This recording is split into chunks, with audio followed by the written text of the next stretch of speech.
Bismillahirrahmanirrahim. Assalamu alaikum.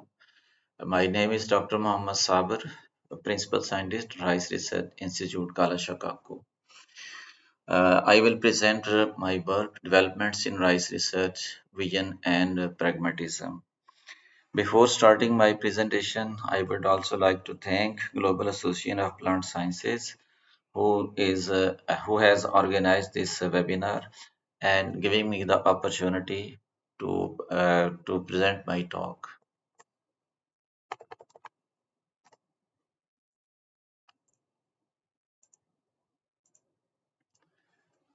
So this is the outline of my talk, introduction and the current scenario of the rice, and some brief history of the basmati rice, genetic resources acquisition, hybridization, marker assisted selection, variety approval, impact, and the way forward. Currently, rice is the first important cash crop of the country, and it is grown on the 11% of the total cropped area. Being an exportable commodity, we are earning 3.94 billion US dollars in the form of foreign exchange by exporting the rice. So the share of Pakistan in total world rice trade is 11%.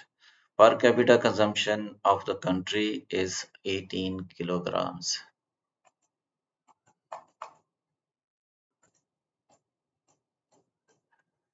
So current scenario of the rice. Top rice producing countries.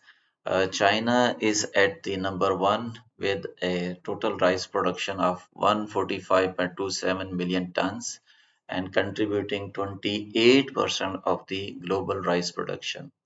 India is at the number two with the almost the same quantity of 145 million tons and it contributes 26%. If we look at the scenario, so these two countries they are producing more than 50% of the global rice, and Pakistan is standing at the ninth position with 9.87 million tons of rice, and its share in the total world rice production is 2%. So this slide shows the rice comparison of rice production uh, with the India and the China, our neighboring countries. So in Pakistan, the area under cultivation for rice is 3.8 million hectare, whereas in India, the area under rice cultivation is 50 million hectares, and it becomes almost 13 times more than the Pakistan area. In China, 29 million hectares are being cultivated under rice, and from these acreage, the production contribution from Pakistan is 9.87 million tons, 145 million tons from India, 145.27 million tons from China. Uh, Most of the people they are saying that our yield, rice yield are low as compared to the India. So from this table you can see that we are not behind the India and the Pakistan they are standing almost at the same position with 4 tons per hectare per unit yield. Whereas China, who is the leader in the hybridized technology, and due to the cultivation of high acreage of a hybrid, he is getting 7 tons per hectare. Domestic consumption in million tons is 4.1 for Pakistan, 121 for India, and 145.47 for China. If we look at the export values, then Pakistan is exporting 6 million tons of rice with the basmati contribution of 0.77 million tons and the non-basmati 5.24 million tons. And India is exporting rice 22 million tons with the basmati 4.56 and non-basmati share with 17.44 million tons. whereas China is exporting a very little commodity. I think it is in the form of seed, not in the form of grain.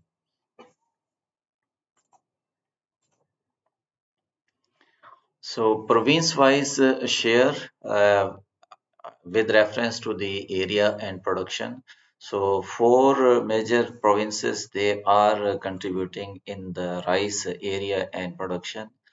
Punjab is the leading one, and 71% of the rice area of 3.8 out of 3.8 million hectares is being cultivated in Punjab. From this area, Punjab is sharing 63% in the total country production, which is 9.8 million tons. Sindh province is at the second one in area with the 22% share, and in the production, the share of Sindh is 31%, whereas 7% is being shared by the Balochistan and the KPK in area. And from this area of Balochistan and KPK, 6% share is being contributed in the production. If we look at the different zones where the rice is being grown in the country, so these there are four zones of rice in Pakistan. In the zone one, which is the temperate one and the high altitude, the cold environment, so that is in the Khyber Pakhtunkhwa province. Zone two, a very famous Basmati belt of Punjab, which is also known as the collar belt, from where a high quality basmati rice is grown and harvested. Zone 3 and the Zone 4, they lie in the upper Sindh and Balochistan and lower Sindh. So these Zone 3 and Zone 4, they are famous for not only coarse rice but also hybrid rice is being grown in these zones. So I will also want to share some brief history of the basmati rice, because you know that Pakistan is the place where the basmati rice has been originated. The very first ever basmati rice variety that was released from a rice research institute called Shah Kaku in the year 1933. So before going to highlighting the R&D work, I would also like to share some from where the basmati rice is derived. So we believe that it is the combination of two Punjabi words, bas, that means aroma or fragrance, and mati, that means the soil. So if we define the basmati rice, then the definition of the basmati rice is it is a special photoperiod sensitive rice grown in designated areas of Pakistan at the foothills of the Himalaya in Indus Plains, having long to extra long fine slender grains. Upon cooking, emit unique pleasant aroma, sweet taste, firm, fluffy, and soft texture, delicate curvature, intermediate amylose contents with minimum 1.7-fold lengthwise elongation on cooking, and also having least breadth-wise swelling and tenderness of the cooked rice. So all these parameters combinedly make the quality of the basmati rice. So if we look at the R&D work which started in 1926 with the establishment of rice farm at Kala Shah Kaku, and this farm was established in February 1926. So in 1927, so all the area of the Punjab province that was thrashed out and different collections of the land races were carried out. About 503 single plant pure line selections were made, and these 503 single plant pure line cultures that were divided into 16 distinct agro commercial groups. So in 1926, these commercial groups were enlisted. So out of these, Basmati is one of the distinct groups. The other name of the other groups is Begmi, Mushkan, Bada, or Hansraj, Jhona, Jhoni, Jhona, Hasarwala, Toga, Dhan, Satra, Ratwa, Sone, Palman, Kharsu, Santi, and Red Rice. So all these are the types of rice being grown in the Punjab, but there was no seed system. So the people they were using the seed of their own produce, and all these types of rice were being cultivated in the Punjab region.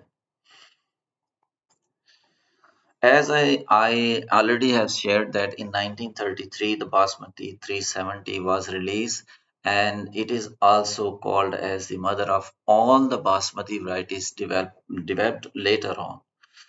A landrace collection from village Kolutara district Hafsabad. This is that collection was named as Basmati 370. So in the Basmati group as a whole, 51 land races were collected. So Basmati 370 was one of those Basmati land races, and it was collected from the Kolutarad district Hafsabad. So we can say that the Basmati has been originated from Pakistan, from the district Hafsabad. So this slide is showing the hierarchical lineage of the Basmati varieties developed, and Basmati 370 is contributing in all the former varieties which were released directly or indirectly. The blood of Basmati 370, all the Basmati varieties have, because the quality of typical basmati has been harvested and being contributed from the variety basmati 370. So I think it will very difficult for you to read all this table, but if we look at from the top to bottom. So all the varieties, whether directly Basmati 370 has been used or derivative of the Basmati 370 that have been used for the development of varieties. So there was a variety Basmati Pog that was released in the year 1968. That was a very popular variety and it was developed through hybridization after the inception of after the freedom of Pakistan. So it was the second variety, but it got a very much popularity among the consumers due to its unique grain length and the quality parameters. So another variety, Super Basmati, that was released in the year 1996, and since 1996, still being cultivated, being consumed, and being exported. So this Super Basmati has the blood of a land race that is the Basmati 320. So I would also like to share some clarifications regarding the Basmati Pak, which was famous with the name of Colonel Basmati. So there are many stories, might be you have been listened from the social media and some print media that the Colonel Basmati was developed by a Colonel Mukhtar from the district of Sabah. So the real story I would like to share. An advanced line number 6129 that was collected from Rice Research Institute Kala Shah Kaku by Colonel Mukhtar, district of Sabat. At that time, he was appointed as a very handsome post, having some influential post. So he collected some advanced lines, four different advanced lines he collected from the Kala Shah Kaku. Then he planted these lines in his own form. including this line number 6129. So at the same time, this line was in the process of approval for general cultivation from the government. He planted this line at his own farm, and the seed was distributed among neighboring farmers. And those farmers, they used the name Colonel the Basmati in Urdu, Colonel the Basmati, which got popularity later on, and finally it abbreviated and its name became the Colonel Basmati. The exact story is, and then in 1968, actually, it's 1968, so this variety was approved with the name Basmati Pak. No, I am going to share the R&D work, and in the R&D work, all the breeders they know that what is the importance of the genetic resources. So as much as the genetic diversity a breeder has, he has a much more opportunities to develop uh, more better varieties with desired genetic advance. So collection of the exotic rice genetic resources, that is the part of the breeding program. So there are some gene banks available globally, and this slide is showing the global map of the rice germplasm origin. So all rice core collections among 14, it has been divided into 14 geographic regions, and it is notified by the United Nations. And in this map, each dot represents an accession placed on the world map. I mean to say that all these stars they are showing the origin of those accessions from where it has been collected. So if we look at the Asia, the Asian subcontinent, that is very much populated with these dots, and most of the collection have been made from the Asia and then from the Africa, and Africa, that is the more populated, you can say, the regions from where the rice accessions has been collected by the five different gene banks. So among those gene banks, the top of the list is the International Rice Research Institute Philippines, also named as IRI. And I think every one of you are very familiar with the name Iri. It's an Iri type of rice. You might be familiar. So Africa rice, that this gene bank has been established in South Africa. Then Chinese Academy of the Agricultural Sciences with the name COS in China, ILRI in Italy, USDA and United States. But all these gene banks, they are sharing their collections with the scientists who are working on the development of new rice varieties.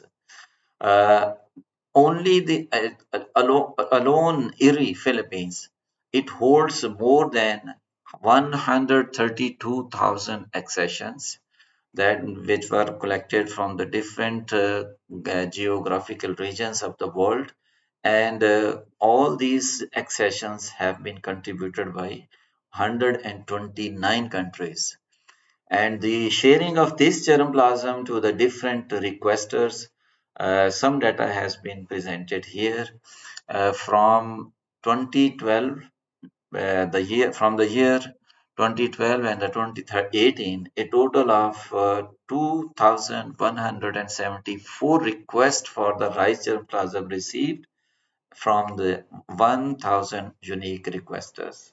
So these gene banks, they are playing a very pivotal role by sharing the genetic resources for the development of new varieties. So after the collection of the rice genetic resources, then everyone has to uh, not only to preserve it, but have to evaluate in the local conditions for their utilization in the breeding programs. Definitely, when we start the breeding program, we set the breeding objective that what we want to create, we want to develop. So, climate smart rice is the need of the time. But we are experiencing the global warming, and this global warming has generated extreme weathers, means extreme heat and sometimes extreme drought, sometimes extreme floods, and salinity also is among the abiotic stresses. So, with the global warming, there are all these things they are happening simultaneously, sometimes one after the other, and but at a very greater rate. So from these, this slide is showing that the important rice germplasm, which is resistant for biotic and the abiotic stresses. So bacterial leaf blight, sheath blight, rice blight, and brown plant hoppers.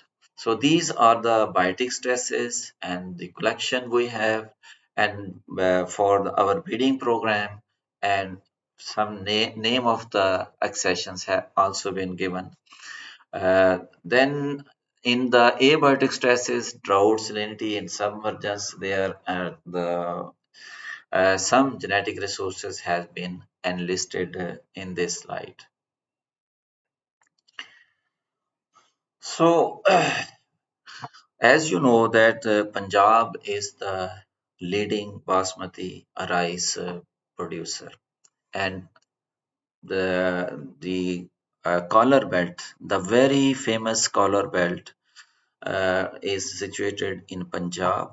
It is the region between the two rivers, Chenab and Ravi. So this belt is called as the collar belt. From the centuries, the basmati rice and the other fragrant rice, which I shared the different types of rice in the early slides. So that were being grown in this collar belt. So you know that the quality and the yield they have negative correlation, and when we focus on the yield and the productivity, then you have to compromise on the quality of the rice. Previously, you know that basmati rice was a long duration type of rice, so it was not possible to grow any other crop in a year. So only one crop were being cultivated by the farmers, and it was the need of the time to utilize our land resources for more productivity, especially for the our staple food wheat. So the improvement of the basmati rice was the need of the time. As you know also that the basmati rice comes under the geographic indication, and basmati has been registered for the GI by the our by in the country. So Pakistan is also earning foreign exchange through the export of this basmati type of rice. Low yield but comparatively high cost of production are these are some challenges. Climate change also in the list of the challenges. Changing market demand, and we also have to develop the varieties for the different types of production technologies, including transplanted and the DSR, means dry seeded rice. So keeping in view the basmati rice improvement, so we have put the target oriented objectives with the high yielding. Definitely without yield you don't move for any improvement. So among the abiotic stresses, drought tolerance, salinity, and the submergence. In the biotic stresses, bacterial leaf blight, blast resistance, plant hoppers, and sheath blight resistance. Nevertheless, the cooking quality cannot be ignored. So, extra long grain with aroma and also head rice recovery for the commercial values. Early maturity and the short stature, these were also the one of the important breeding objectives for the new rice varieties. So, this is the what type of rice we want to breed. Morphological traits for Idiotype breeding. You have to set the targets, what the plant type you want, what kinds of leaves suitable for your variety, and how much tillers and stem. Similarly, the panicle position, grains per. So all these are the parameters which contributes towards the idiotypes. So this slide is showing some idiotype. If we are targeting for the transplanted rice variety, then you need more tillering varieties with the more tillering ability. When you focused on the rice plant for the dry seeded rice, then you have to focus with the minimum drilling ability of the idiotype. So for the development of new rice varieties, definitely we have to adopt some breeding methods, and all the breeders they know that there are three main principles of the breeding: plant breeding, including the plant introduction, selection, and hybridization. So under introduction, uh, plant introduction, that means that we collect the seed of some varieties from other place and that just introduce somewhere else. Means the collection of the variety of the seed or the land is from one place to another one. So new varieties of a crop already grown in the area that may be the wild relatives or the land races of the crop species and a new crop species from the area. I mean to say, we have many plants, many crops and the plants which were not the native of our country but that have been introduced from other sources. Definitely, there are some merits and the demerits of all types of methods which are being adopted. So, looking at the merits, it provides new crop species, also superior varieties, feasible mean of collections for wider genetic variability, quick and economical one. But among the demerits, threats for the new diseases and the insect pests and weeds, it cannot never be ignored and some examples or also with the American cotton we have also introduced the some insects. So in the hybridization world, the one of the most for the improvement for the any crop varieties, so that needs the hybridization work. So in hybridization, what we do, mating and the crossing of two dissimilar plants or lines, it is called as the hybridization. And this slide is just showing.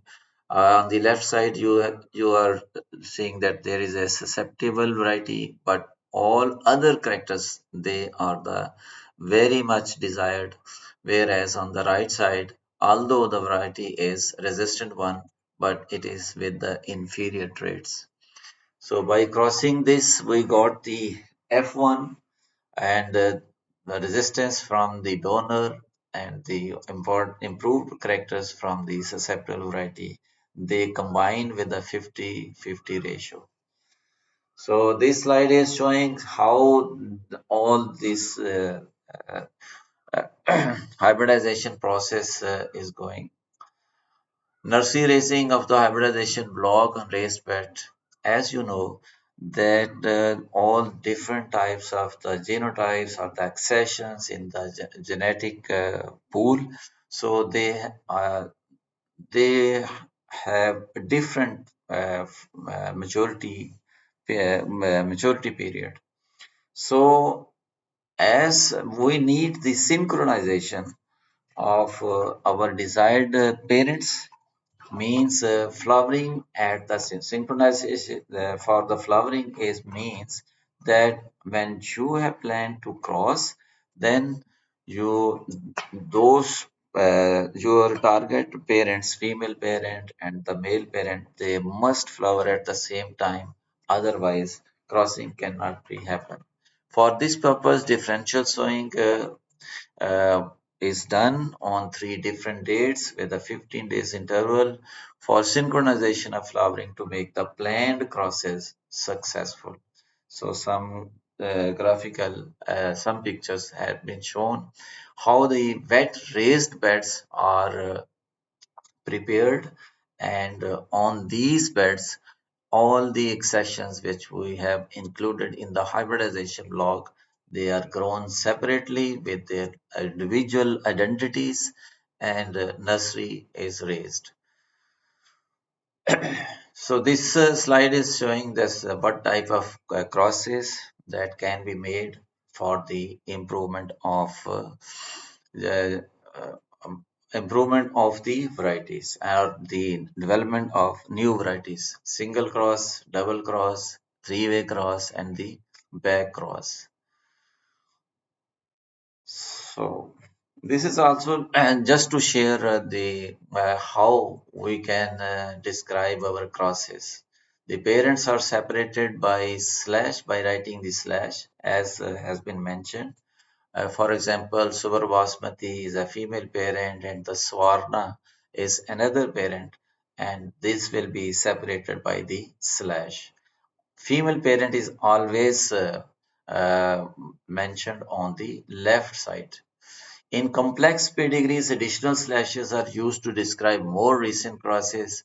For example, if we use to cross, want to use another parent like PSBRC80, then we will put two slashes in between the previous one.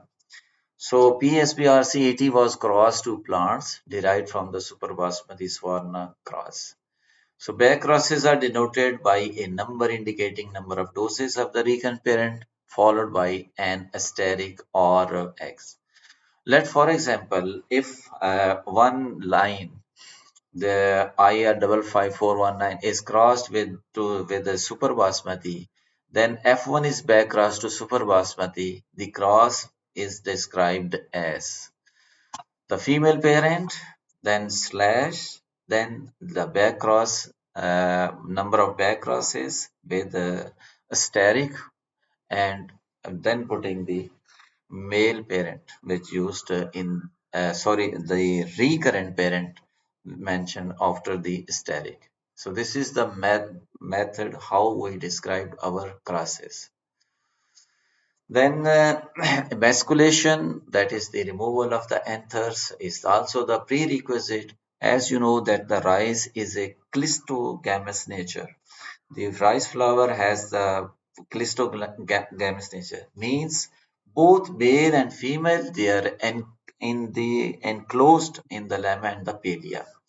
So for this purpose, this slide is showing the procedure that how practically we make the emasculation of the rice plant. Uh, the female parent, we just select the healthy plant, transfer it into the pot, then allow to be stable for 24 to 36 hours prior to emasculation, just to the plant may recover from the transplanting shock. So material used for the is the scissor, and then vacuum emasculator, butter paper bags, and the paper clips. So at the best time for the emasculation is the afternoon, means 4 o'clock to 6 o'clock. That is the best time. Or otherwise, you can also make the emasculation in the morning when where there is a cool weather, 6 to 8 a.m.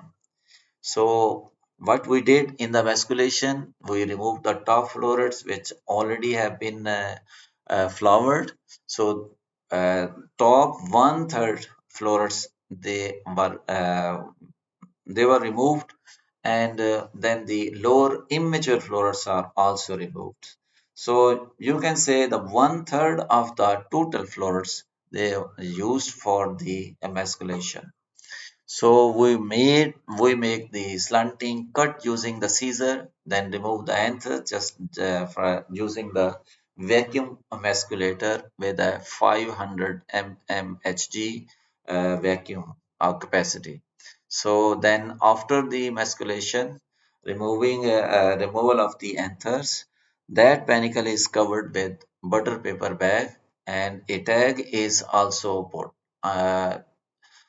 So that the identity of the panicle remains intact. After the emasculation, that comes the pollination. On the other day, we take the plant to in the field where our male parent is has been planted.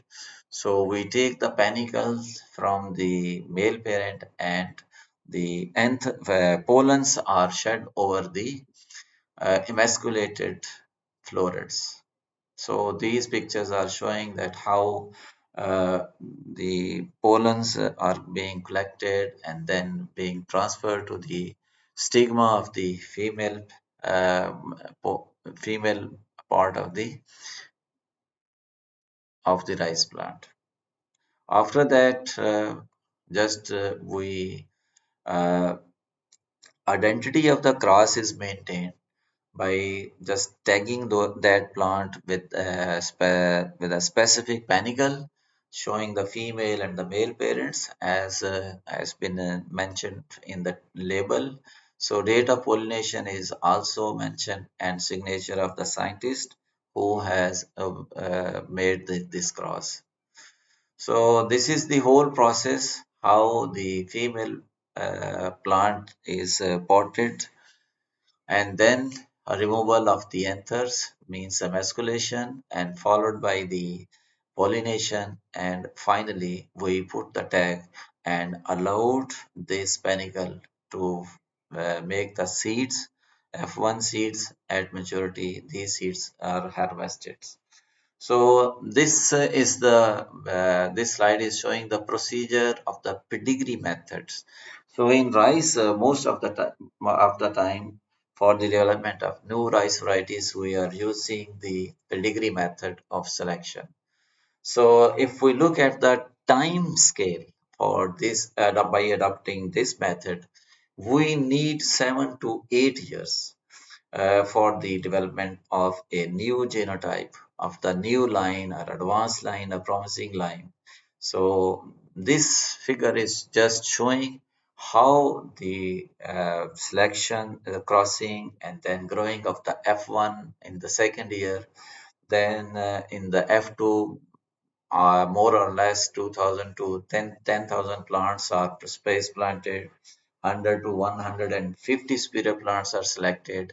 Then in the subsequent generations, panicle row progenies, they are planted separately, all the lines. The record is also uh, uh, put in the notebooks separately just to maintain the pedigree. That's why this method is called the pedigree methods. So when we feel that in the F6 to F7 generation, the lines have been uniformed, means to say that all the loci of all the genes that has been become stable, means the comes in homozygous form, then we put these advanced lines, uniform lines, in yield testing and other quality parameters. So then coordinated yield trials,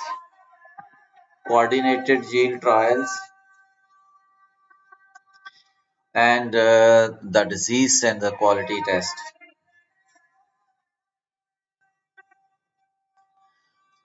And then the seed multiplication after the procedure. I will also share the variety approval process in the later slides.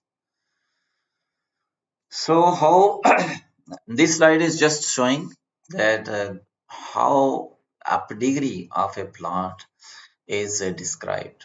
filial generation maintenance, and the pedigree. So if we look at all the figures in the pedigree, the very first figure on the left side, it is the unique cross number that has been recorded at the time of crossing.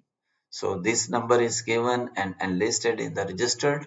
Then after that, from the F2 population, let for example we selected 70 plants, and out of these 70 plants, this is the 58th plant which we selected. And then in the subsequent F3 generation, uh, the progeny of this plant was planted, and again the number plant number one was selected from F3, then again plant number one was selected from F4, again plant number one was selected in the F5, and then plant number two in the F6, and plant number one in the F7. So up to the F7, after F7, this plant was uh, comes in the homozygous form, means a stable one and the uniform one, and it is ready for the testing in the yield trials. So this is the procedure of backcross breeding method.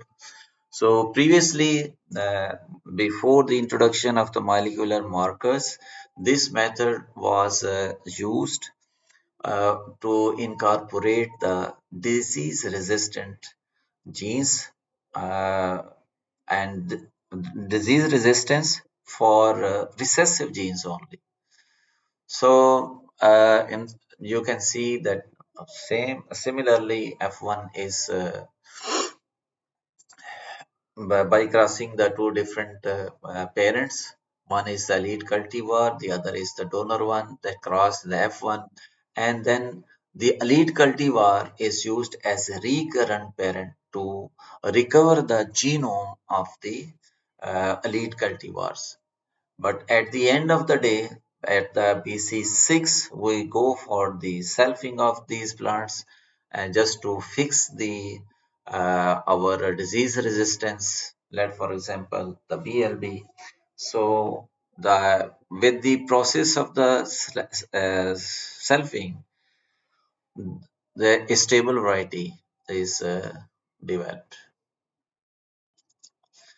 Again, this slide is just showing the how when we move in the back cross generations and how much the recurrent parent genome is recovered. In the BC1, 75%, in the BC2, 87.5, and similarly up to the BC6, we able to recover almost all the genome of the recurrent parent. And this is the formula.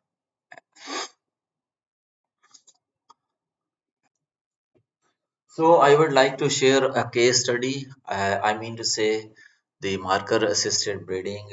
By using the marker assisted breeding, we developed one variety, Super Gold.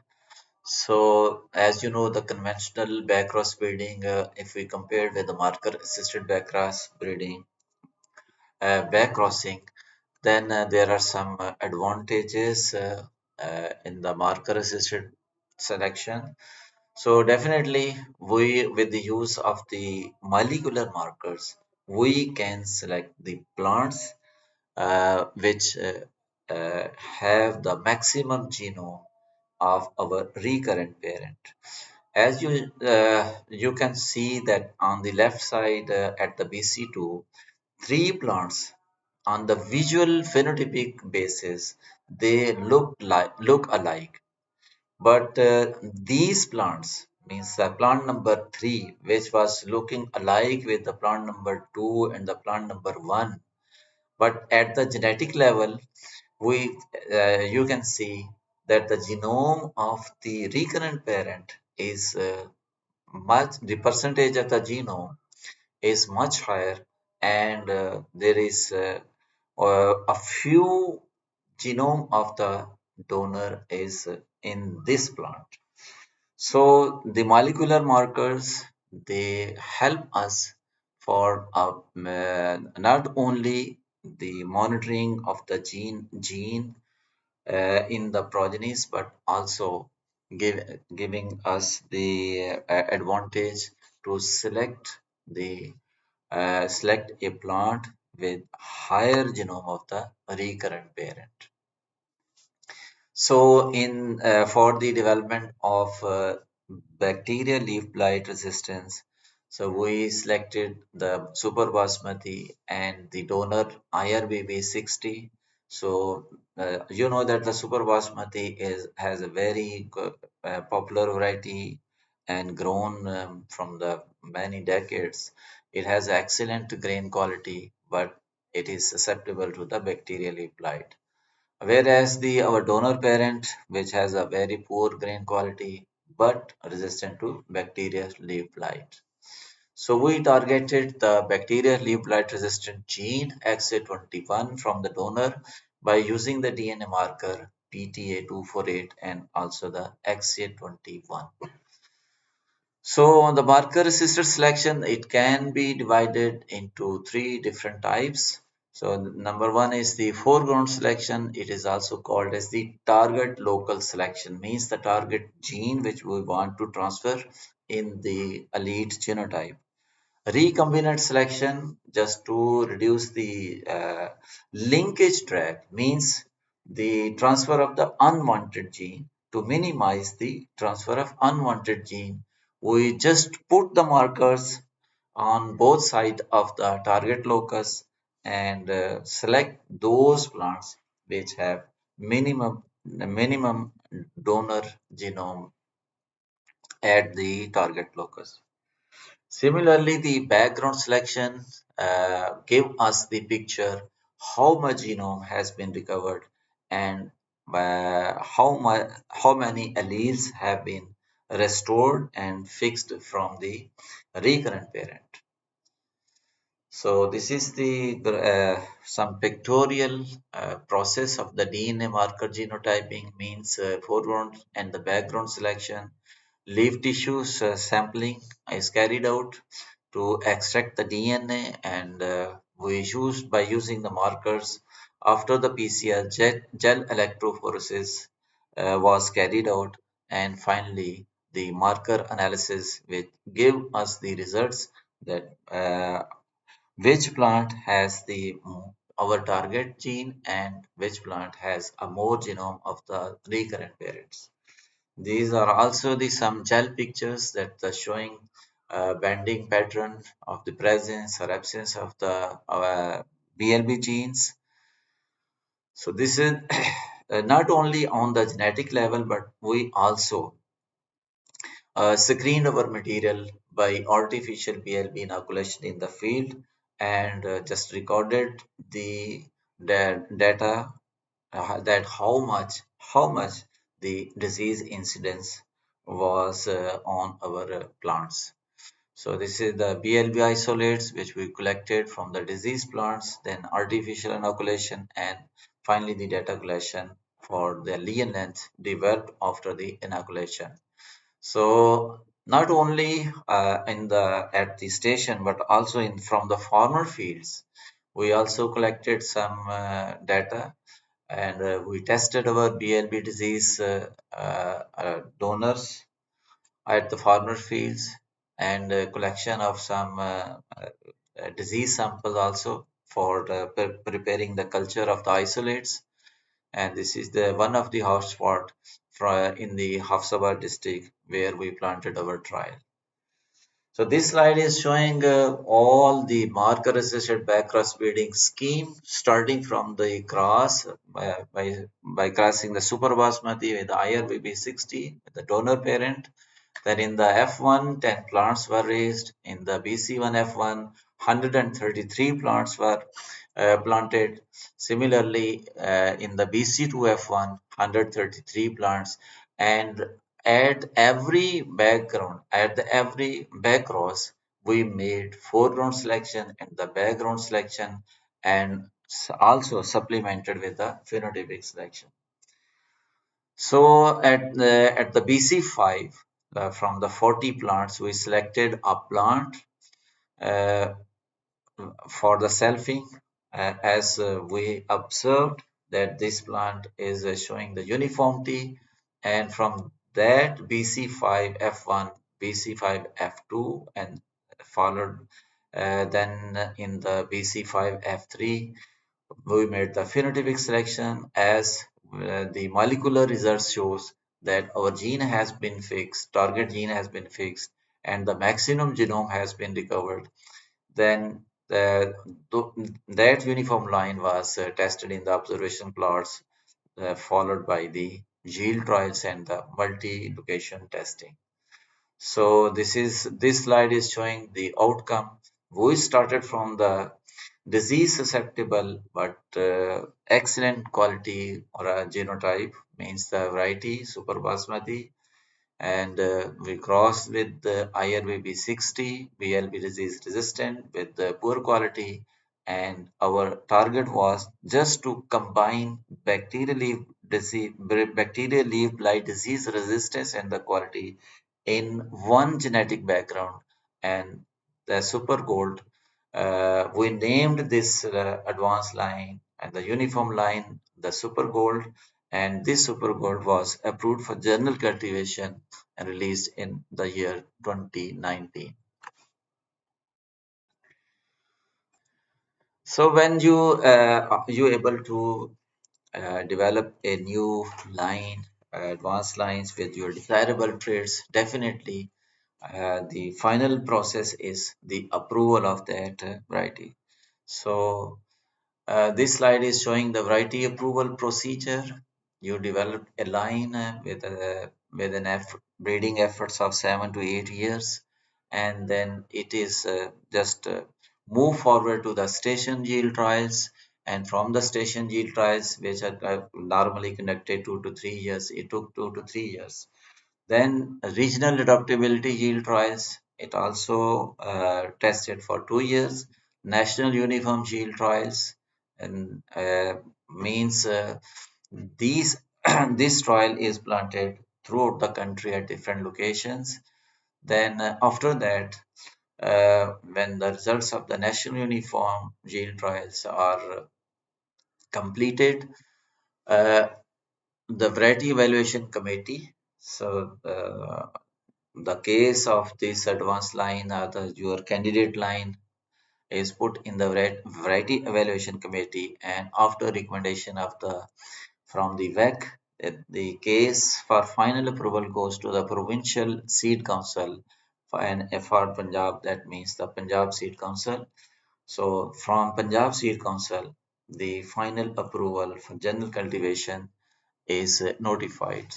So I just also want to mention here that another study, also part of this variety approval procedure, is the dust trials, which normally carried out by the Federal Seed Certification and Registration Department, just to verify the distinctness, uniformity, and stability of the candidate line or variety.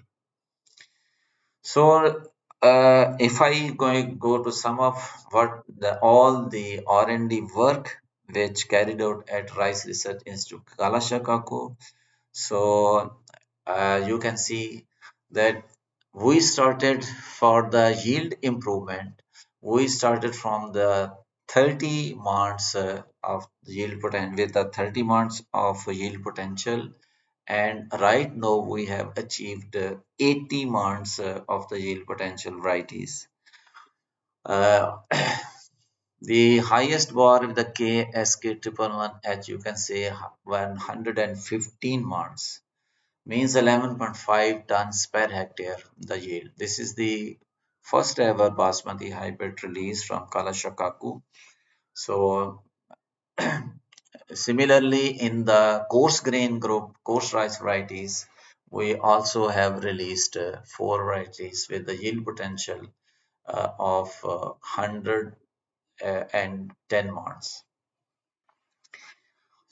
Uh, in plant height is also one of the major hurdle for the complete harvesting and to minimize the yield losses. It was the need of the time to just reduce the plant height so that at maturity the crop remains standing and not lodge.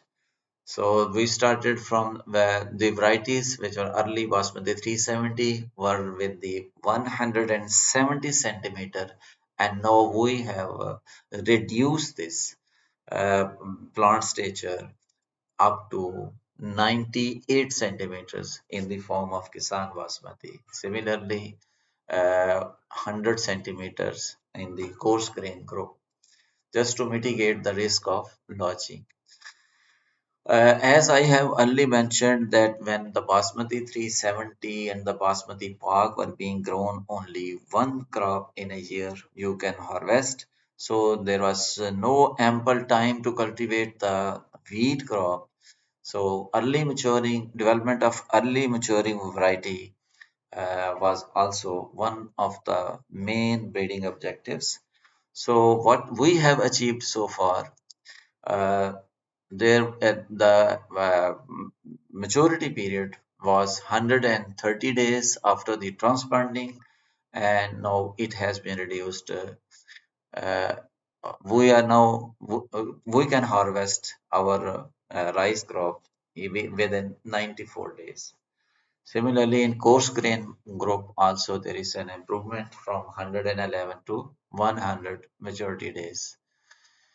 So very importantly, the improvement in the grain quality you can see on the right bottom box. So we started with a grain length of 6.5 millimeter, and now we have the grain length of 9.5 millimeters.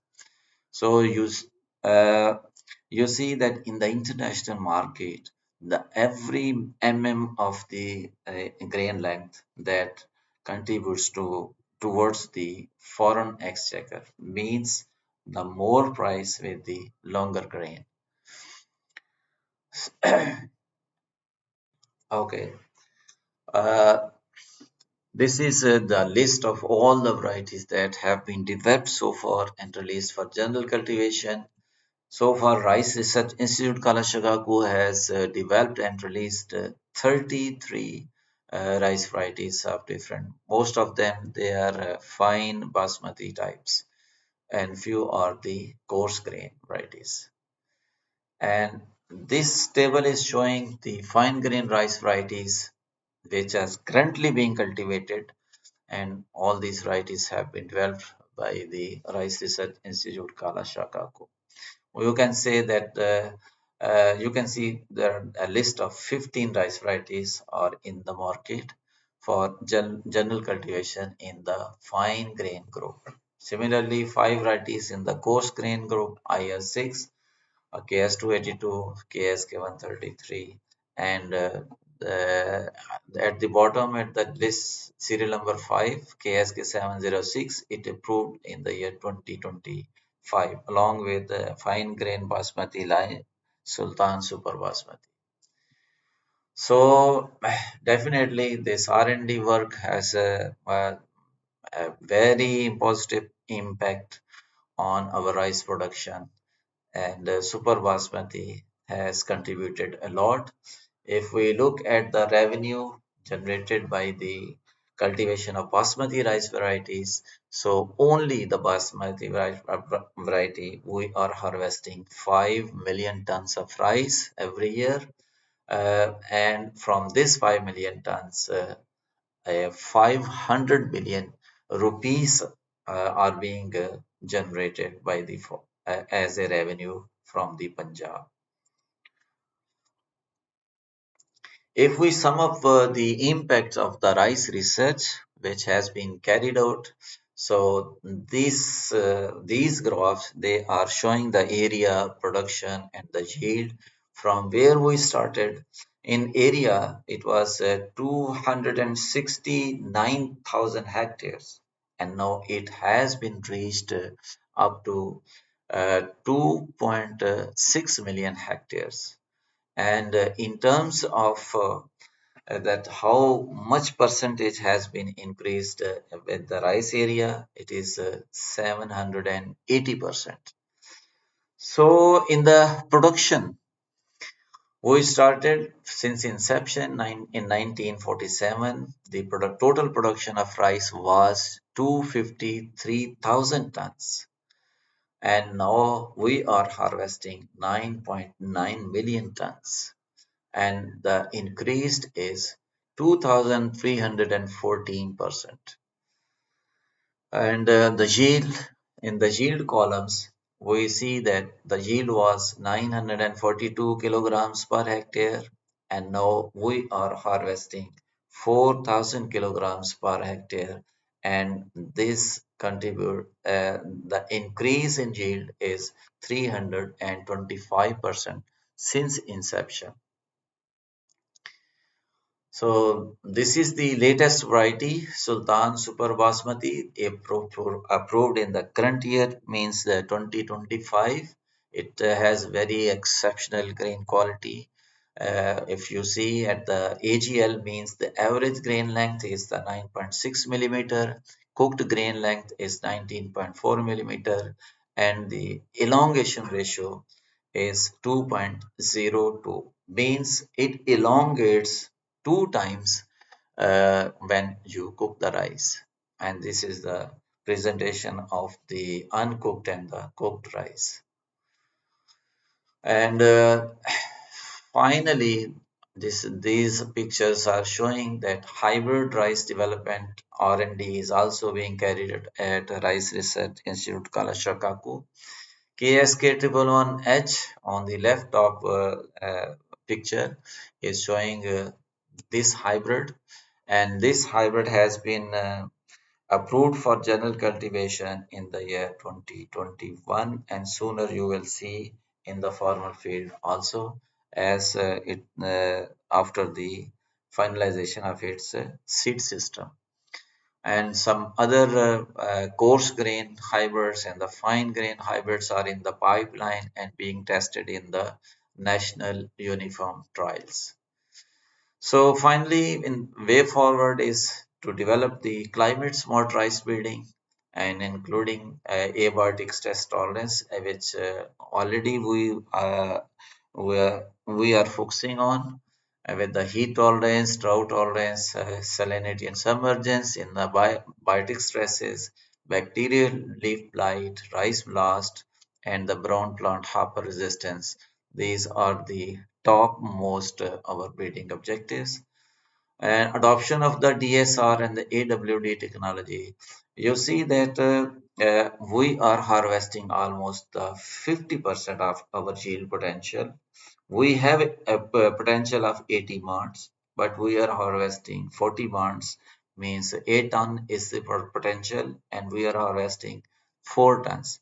So the production technology, that means the good agricultural practices to harvest the as much as maximum as possible the potential yield.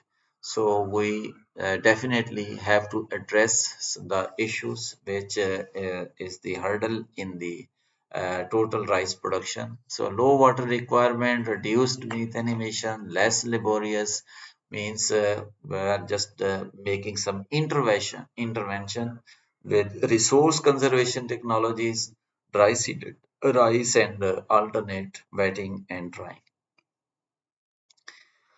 Rapid generation advance in rice means speed breeding and off-season RGA are also in the.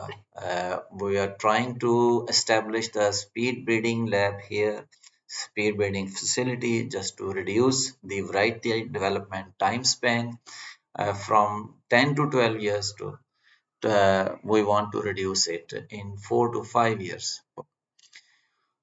So mechanized rice farming, definitely the labor shortage is also a very much problem of the day of this scenario.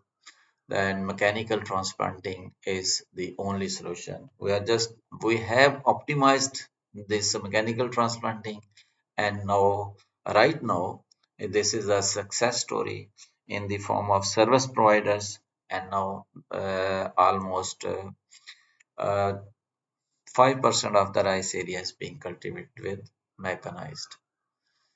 So this slide is just showing we are not only going to develop the varieties which only have bacterial leaf blight resistance, but we are just going to combine all these resistance in one background. That means the multiple genetic resistance varieties. So it is the need of the hour, demand-driven, farmer-friendly, market-oriented variety development program, and this is showing what we are focusing. Not only on focusing on the high yield, but also with the climate resilient characteristics and excellent cooking quality and short duration varieties, and also uh, which can give some fertilizer responsiveness so that we can harvest our as maximum as possible and very near to our potential. So thank you very much for your patience and listening to me. And at the end, I will also thank to uh, the organizer of this webinar, and maybe see you next time. Okay, Allah Hafiz.